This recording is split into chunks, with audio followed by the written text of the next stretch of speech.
Hi friends, ഇന്ന് നമുക്ക് ചേന വെച്ചിട്ടുള്ള കാളൻ എങ്ങനെ ഉണ്ടാക്കണം നോക്കിയാലോ. അമ്മയാണ് ഉണ്ടാക്കണേ കേട്ടോ. ആദ്യം തന്നെ ചേന നന്നായി കഴുകി വൃത്തിയാക്കി കുറച്ച് ഉപ്പും ആവശ്യത്തിന് വെള്ളം ഒഴിച്ച് ഒരു വിസലിന് വേവിക്കാൻ വെക്കണം. ചേന നന്നാക്കി കഴിഞ്ഞ് ഉടൻ തന്നെ വേവിക്കണേ, അല്ലെങ്കിൽ നമ്മുടെ കൈ ചൊറിച്ചിൽ മാറില്ല. വെന്ത് കഴിയുമ്പോഴത്തേക്കും ചൊറിച്ചിലൊക്കെ പൊക്കുള്ളൂ എന്നാണ് പറയുന്നത്. അതിനുശേഷം ആവശ്യത്തിന് തേങ്ങയും പച്ചമുളകും മഞ്ഞൾപ്പൊടിയും നല്ല പുളിയുള്ള മോരും കൂടെ ചേർത്ത് നന്നായിട്ട് അരച്ചെടുക്കണം. വേണമെങ്കിൽ കുറച്ച് വെള്ളം ചേർക്കാം കേട്ടോ. കാളന് അത്ര വെള്ളമൊന്നും വേണ്ടല്ലോ, കട്ടയായിട്ടില്ലിരിക്കുന്നത്. അതിനുശേഷം വേവിച്ച് വെച്ചിരിക്കുന്ന ചേനയും അരച്ച് വെച്ചിരിക്കുന്ന കൂട്ടും കൂടെ ചേർത്ത് നന്നായിട്ട് ചൂടാക്കി എടുക്കാം. തിളപ്പിക്കാൻ പാടില്ല. തിളപ്പിച്ച് കഴിഞ്ഞിട്ടുണ്ടെങ്കിൽ ടേസ്റ്റ് മാറും, പിന്നെ അത് പിരിയും എന്നാണ് പറയുന്നത്.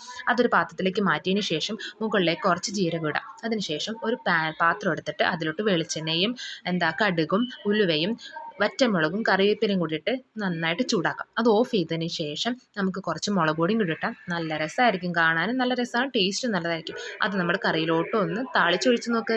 നല്ല ടേസ്റ്റാണ്, കഴിക്കാനും നല്ല സൂപ്പറാണ്. ഇഷ്ടപ്പെട്ടാൽ ലൈക്ക് ചെയ്യണേ. താങ്ക്